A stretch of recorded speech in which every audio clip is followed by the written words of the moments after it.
Right, everyone, welcome back to Holes. We are going to be wrapping up this week. I wanted to kind of go over some of our assignments though. So before we get started, if you come over here to what we have in Google Classroom, I have listed here that you are going to have chapters 43, 44, 45, and 36 or 46 due Monday today. And that's just a flip grid. Tomorrow, you're going to have these chapters with Ms. Nair. That's just a flip grid as well. Wednesday, you're going to have a final reflection, which again is just a flip grid. There's no regular assignments this week. And then you're going to have the dance party send-off video, and I have that link right here. And then on Thursday, we're going to do a Google Meet, and we're going to watch them all together. So if you come to Flipgrid, you will see down here is the dance party Flipgrid. Go ahead and post yours right here. And then we have this for chapters 43, 44, 45, and 46, which is due today. Answer these two questions. And then you have a flip grid for Miss Nair tomorrow. And then you have a final reflection, which is right here. And the directions are right over here. So if you have any questions, reach out to me. Let me know. But let's get started. Chapter 43. We weren't always homeless, Zero said. I remember a yellow room. How old were you when you... Stanley started to ask, but he couldn't find the right words. Moved out? I don't know. I must have been real little, because I don't remember too much. I don't remember moving out. I remember standing in a crib with my mother singing to me. She held my wrists and made me clap my hands together. She used to sing that song to me, the one that you sang. It was different, though. Zero spoke slowly as if searching his brain for memories or clues. And then later I know we lived on the street, but I don't know why we left the house. I'm pretty sure it was a house and not an apartment. I know my room was yellow. It was late afternoon. They were resting in the shadow of the thumb. They had spent the morning picking onions and putting them in a sack. It didn't take long, but long enough for them to wait another day before heading down the mountain. They wanted to leave at the first hint of daylight, so they'd have plenty of time to make it to Camp Green Lake before dark. Stanley wanted to be sure he could find the right hole. Then, he would hide by it until everyone went to sleep. They would dig for as long as it seemed safe, and not a second longer. Excuse me. Something in my throat. And then, treasure or no treasure, they'd head up the dirt road. If it was absolutely safe, they'd try to steal some food and water from the camp kitchen. I'm good at sneaking in and out of places, Zero had said. Remember, Stanley had warned, the door to the rec room squeaks. Now, he lay on his back trying to save his strength for the long days ahead. He wondered what happened to Zero's parents, but he didn't ask. Zero didn't like answering questions. It was better to just let him talk when he felt like it. Stanley thought about his own parents. In her last letter, his mom was worried about that they might be evicted from their apartment because of the smell of burning sneakers. They could have easily become homeless as well. Again, he wondered if they'd been told that he had ran away from camp. Were they told he was dead? An image appeared in his head of his parents hugging each other and crying. He tried not to think about it. Instead, he tried to recapture the feelings he'd had the night before, the inexplicable feeling of happiness and the sense of destiny. But those feelings didn't return. He just felt scared. The next morning, he headed down the mountain. They dunked their caps in the water hole before putting them on their heads. Zero held the shovel, and Stanley carried the sack, which was crammed with onions and 3 jars of water.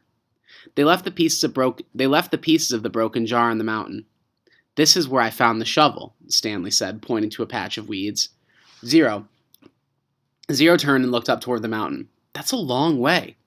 You were light, Stanley said. You'd almost thrown everything up that was inside of your stomach. He shifted the sack from one shoulder to the other. It was heavy. He stepped down on the loose rocks, slipped, and then fell hard. The next thing he knew, he was sliding down this steep mountain. He dropped the sack and the onions spilled over him. He slid into a patch of weeds and grabbed onto the thorny vines. The vine ripped out of the earth and slowed him down just enough so he was able to stop himself. Are you all right? Zero said from above. Stanley groaned as he pulled a thorn out of the palm of his hand. Yeah, he said. He was all right. He was more worried about the jars of water. Zero climbed on after him, retrieving the sack along the way.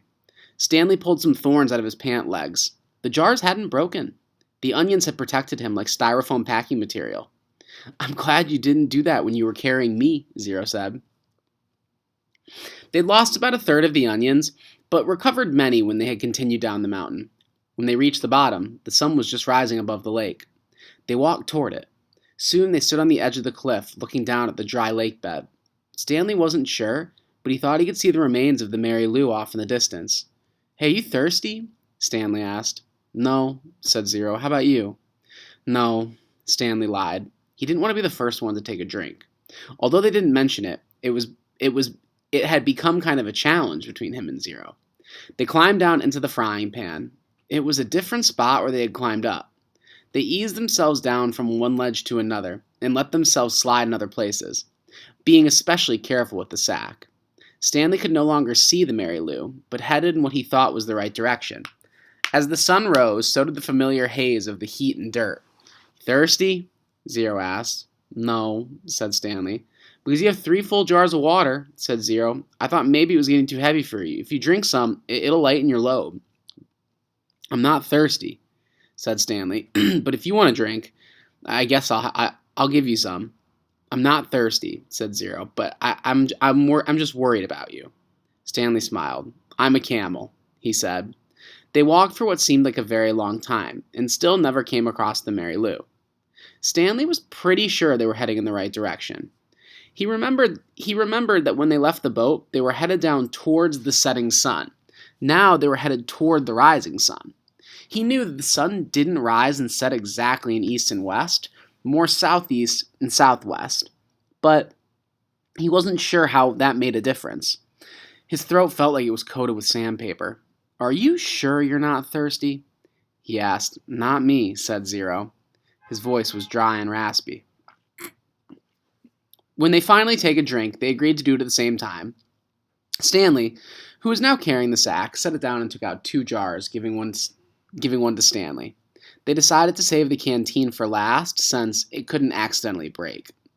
"You know I'm not thirsty," Stanley said as he unscrewed the lid. "I'm just drinking so you will." "I'm just drinking so you will," said Zero. They clanked the jars together and, watching each other, poured the water into their stubborn mouths. Zero was the first to spot the Mary Lou maybe a quarter mile away, and just a little off to the right, they headed for it. It wasn't even noon yet when they reached the boat. They sat against the shady side and rested. "I don't know what happened to my mother," Zero said. "She left and never came back." Stanley peeled an onion. "She couldn't always take me with her," Zero said. "Sometimes she had to do things by herself." Stanley had the feeling that Zero was explaining things to himself. "She told me to wait in a certain place for her. When I was real little, I had to wait in small areas, like on a porch stop or in a doorway. 'Now, don't leave here until I get back,' she'd say. I never liked it when she left. I had a stuffed animal, a little giraffe, and I'd hug it the whole time she was gone. When I got bigger, I was allowed to stay in bigger areas, like stay on this block or don't leave the park. But even then, I still held Jaffe." Stanley guessed that Jaffe was the name of Zero's giraffe. "And then one day, she just didn't come back," Zero said. His voice sounded hollow. "I waited for her at Laney Park." "Laney Park," said Stanley. "I've been there." "You know the playscape?" said Zero. "Yeah, I've played on it." "I waited there for my mom for a month," said Zero. "You know that tunnel that you crawl through between the slide and the swinging bridge? That's where I slept." They ate 4 onions apiece and drank half a jar of water. Stanley stood up and looked around. Everything looked the same in all directions. "When I left camp, I was heading straight toward the Big Thumb," he said. "I saw the boat off to the right. So that means we got to turn left a little." Zero was lost in thought. "What?" "Okay," he said. They headed out. It was Stanley's turn to carry the sack. "Some kids at a birthday party," Zero said. "I guess it was about 2 weeks after my mother left. There was a picnic table next to the playscape and balloons were tied to it. The kids looked like the same age as me, and one girl said hi to me and asked if I wanted to play. I wanted to, but I didn't. I knew I didn't belong at the party. Even though it wasn't their playscape, there was this one mother who kept staring at me like I was some kind of monster. Then, later, a boy asked me if I wanted a piece of cake, But then that same mother told me to go away. And she told all the kids to stay away from me. So I never got a piece of cake. I ran so fast I forgot Jaffe. Did you ever find him? Or it? For a moment, Zero didn't answer. Then he said, he wasn't real. Stanley thought again about his own parents and how awful it must have been for them not to know if he were dead or alive. He realized that was how Zero must have felt, not knowing what happened to his mother. He wondered why Zero never mentioned his father. Hold on. Zero stopped abruptly. We're going the wrong way. No, this is right, said Stanley. You were heading toward the Big Thumb when you saw the boat off to your right. That would mean you would have turned right when you left the boat. Are you sure? Zero drew a diagram in the dirt. Stanley still wasn't sure. We gotta go this way, Zero said. First drawing a line on the map and then heading that way himself. Stanley followed. It didn't really feel right, but Zero seemed sure. Sometime in the middle of the afternoon, a cloud drifted across the sky and blocked out the sun. It was a welcome relief. Once again, Stanley felt that destiny was on his side. Zero stopped and held out his arm to stop Stanley. Listen, Zero whispered. Stanley didn't hear anything. They continued walking very quietly, and Stanley began to make out the faint sounds of Camp Green Lake. They were still too far to see the camp, but he could hear a blend of voices. As they got closer, he occasionally heard Mr. Sir's distinctive bark. They walked slowly and quietly, aware that sound travels in both directions. They appeared at a cluster of holes. Let's wait here until they go in, Zero said. Stanley nodded. He checked to make sure that there was nothing living in it. He climbed into the hole. Zero climbed into the one next to him.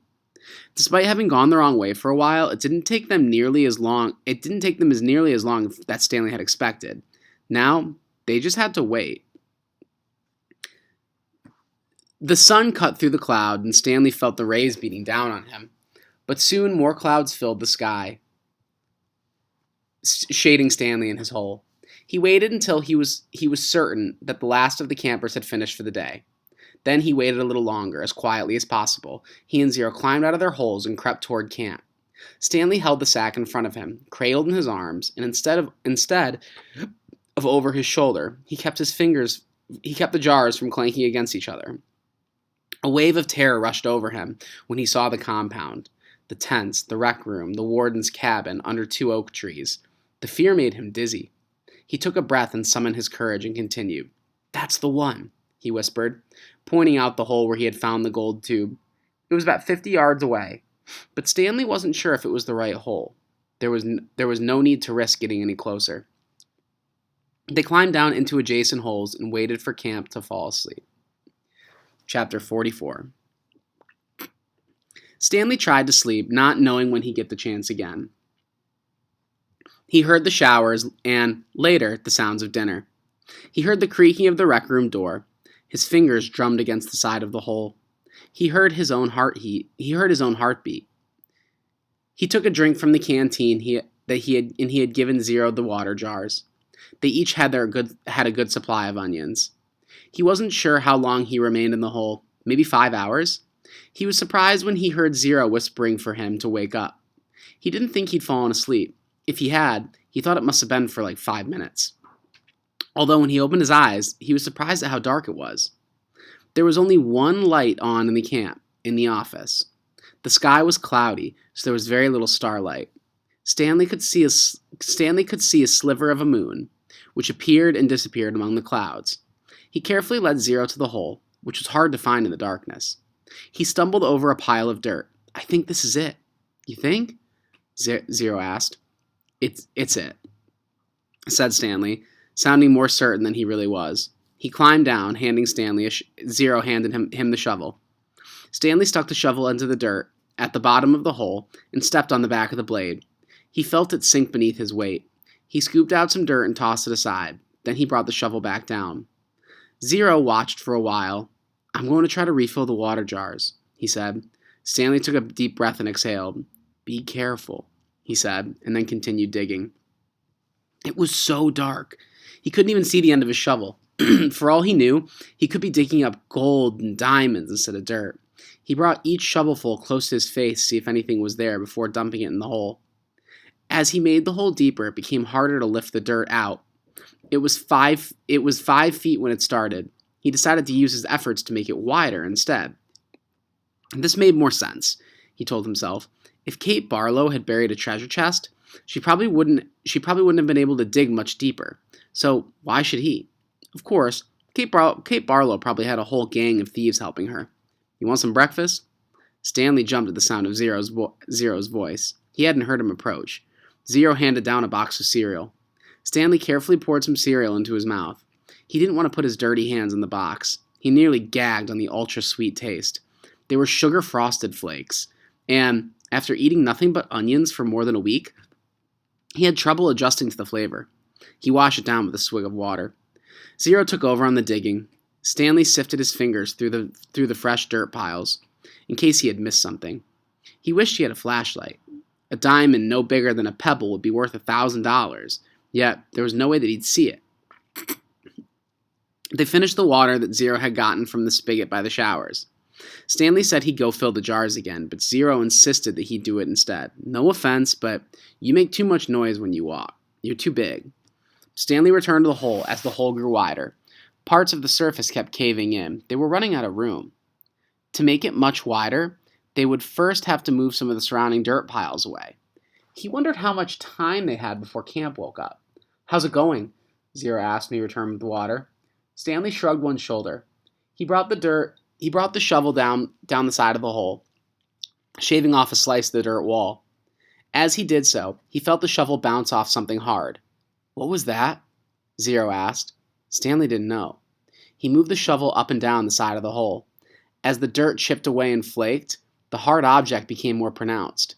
It was sticking out of the side of the hole, about 1.5 feet from the bottom. He felt it in his hands. "What is it?" Zero asked. He could just feel a corner of it. Most of it was still buried. It had the cool, smooth texture of metal. "I think I might have found a treasure chest," he said. His voice was filled with more astonishment than excitement. "Really?" "I think so," Stanley said. The hole was wide enough for him to hold the shovel lengthwise and dig sideways into the wall. He knew he had to dig very carefully. He didn't want the side of the hole to collapse, along with a huge pile of dirt directly above it. He scraped at the dirt wall until he exposed one entire side of the box-like object. He ran his fingers over it. He felt it to be about 8 inches tall and almost 2 feet wide. He had no way of knowing how far into earth it extended. He tried pulling it out, but it just wouldn't budge.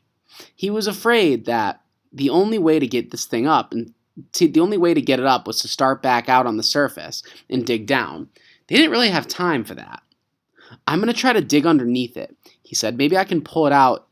Maybe I can pull it down and slip it out." "Go for it," said Zero. Stanley jammed the shovel into the bottom edge of the hole and carefully began to dig a tunnel underneath the metal object. He hoped it didn't cave in. Occasionally he'd stop, stoop down, and try to feel for the far end of the box, but even when the tunnel was as long as his arm, he couldn't feel the other side. Once again he tried pulling it out, but it was firmly in the ground. If he pulled too hard, he feared, it would cause a cave-in. He knew that when he was ready to pull it out, he'd have to do it really quickly, before the ground above it collapsed. As the tunnel grew deeper and wider and more precarious, Stanley was able to feel the latches on the end of the box, and then a leather handle. It wasn't really a box.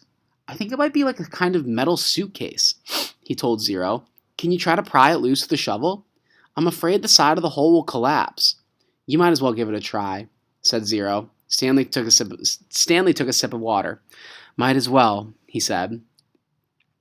He forced the tip of the shovel between the dirt and the top of the metal case and tried to wedge it free. He wished he could see what he was doing. He worked the end of the shovel back and forth, up and down, until he felt the suitcase fall free. And then he felt the dirt piling down on top of it. But it wasn't a huge cave-in. As he knelt down in the hole, he could tell only a small portion of the earth had collapsed. He dug with his hands until he found the leather handle, and then he pulled the suitcase out of the dirt. "I got it!" he exclaimed. It was heavy. He handed it to Zero. You did it," Zero said, taking it from him. "We did it," said Stanley. He gathered his remaining strength and tried to pull himself out of the hole. Suddenly, a bright light was shining in his face. "Thank you," said the warden. You boys have been a big help. Chapter 45. The beam of the flashlight was directly away from Stanley's eyes and onto Zero, who was sitting on his knees. The suitcase was on his lap. Mr. Pandansky was holding the flashlight. Mr. Sir stood next to him with his gun drawn and pointed in the same direction. Mr. Sir was barefoot and bare-chested, only wearing his pajama bottoms. The warden moved on to Zero. She also was in her bedclothes, wearing an extra-long t-shirt. Unlike Mr. Sir, however, she had on her boots. Mr. Pandansky was the only one fully dressed, maybe because he was on guard duty. Off in the distance, Stanley could see 2 more flashlights bobbing up and down in the darkness. He felt helpless in the hole. "You boys arrived just in the nick," the warden started to say. She stopped talking and stopped walking and then slowly backed away. A lizard had crawled on top of the suitcase. Its big red eyes glowed in the beam of the flashlight, its mouth open. Stanley could see its white tongue moving in and out of its black teeth. Zero sat as still as a statue. Where was I? A second lizard crawled up over the side of the suitcase and stopped less than an inch away from Zero's little finger. Stanley was afraid to look, and not afraid to. He wondered if he should try to scramble out of the hole before the lizards turned on him, but he didn't want to cause any commotion. The second lizard crawled onto Stanley's fingers and halfway up his arm. It occurred to Stanley that the lizards were probably on the suitcase when he handed it to Zero. "There's another!" gasped Mr. Pandansky. He shined the flashlight on the box of Frosted Flakes which lay on the side of Stanley's hole. A lizard was crawling out of it. The light was illuminated in Stanley's hole. He glanced downward and had to force himself to suppress a scream. He was standing in a lizard's nest. He felt the scream explode inside of him. He could see 6 lizards. There were 3 on the ground, 2 on his leg, and 1 on his right sneaker. He tried to remain very still. Something was crawling up the back of his neck. 3 other counselors approached the area. Stanley heard one of them say, "What's going?" and then whisper, "Oh my God." "What do we do?" asked Mr. Pandansky. "We wait," said the warden. "It won't be very long. At least, we'll have a body to give that woman," said Mr. Pandansky. "She's going to have a lot of questions," said Mr. Sir, "and this time she'll have the AG with her." "Let her ask her questions," said the warden. "Just so long as I have the suitcase, I don't care what happens. Do you know how long—" Her voice trailed off and then started up again. "When I was little, I'd watch my parents dig holes every weekend and every holiday. When I got bigger, I had to dig too, even on Christmas." Stanley felt tiny claws dig into the side of his face, and a lizard pull itself off of his neck and past his chin. "It won't be long now," the warden said. Stanley could hear his heartbeat. Each beat told him he was still alive, at least for 1 more second. Chapter 46. 500 seconds later, his heart was still beating. Mr. Pandansky screamed. The lizard which had been in the cereal box was springing towards him. Mr. Sir shot it in midair. Stanley felt the blast shatter the air around him. The lizard scurried frantically across his very still body. He did not flinch. A lizard ran across his closed mouth. He glanced at Zero, and Zero's eyes met his. Somehow they were both still alive, at least for 1 more second, 1 more heartbeat. Mr. Sir lit a cigarette. "I thought you quit," said one of the counselors. "Yeah, well, sometimes sunflower seeds just won't cut it." He took a long drag on his cigarette. "I'm going to have nightmares for the rest of my life." "Maybe we should just shoot him," suggested Mr. Pandansky. "Who?" asked the counselor. "The lizards or the kids?" Mr. Pandansky laughed grimly. "Kids are going to die anyway." He laughed again. "At least we got plenty of graves to choose from." "We've got time," said the warden. "I've waited this long. I can wait a few." Her voice trailed off. Stanley felt a lizard crawl in and out of his pocket. "We're going to keep the story simple," said the warden. "That woman's going to have a lot of questions. The AG will most likely initiate an investigation. So this is what happened. Stanley tried to run away in the night, fell into a hole, and the lizards got him. That's it. We're not even going to give Zero's body. As far as anyone knows, Zero doesn't exist. Like Mom said, got a lot of graves to choose from." "Why would he run away if he knew he was getting released today?" asked Mr. Pandansky. "Who knows? He's crazy. That's why we couldn't release him yesterday. He was delirious. And we had to keep watch over him so he wouldn't hurt anybody or anyone else." "She's not going to like it," said Mr. Pandansky. "She's not going to like anything we tell her," said the warden. She stared at Zero and at the suitcase. Why aren't you dead yet? Stanley only listened to the talk of the counselors. He didn't know who that woman or what AG meant. He didn't even realize that they were initials. It sounded like the word AG. His mind was focused on the tiny claws that moved up and down his skin and through his hair. He tried to think about other things. He didn't want to die with the images of the warden, Mr. Sir, and the lizards etched into his brain. Instead, he tried to see his mother's face. His brain took him back to a time when he was very little, all bundled up in a snowsuit. He and his mother were walking hand in hand, mitten in mitten, when they both slipped on some ice and fell and rolled down a snow-covered hillside. They ended up at the bottom of the hill. He remembered he almost cried, but instead he laughed. His mom laughed too. He could feel the same light-headed feeling that he felt then, dizzy from rolling down the hill. He felt the sharp coldness of the snow against his ear.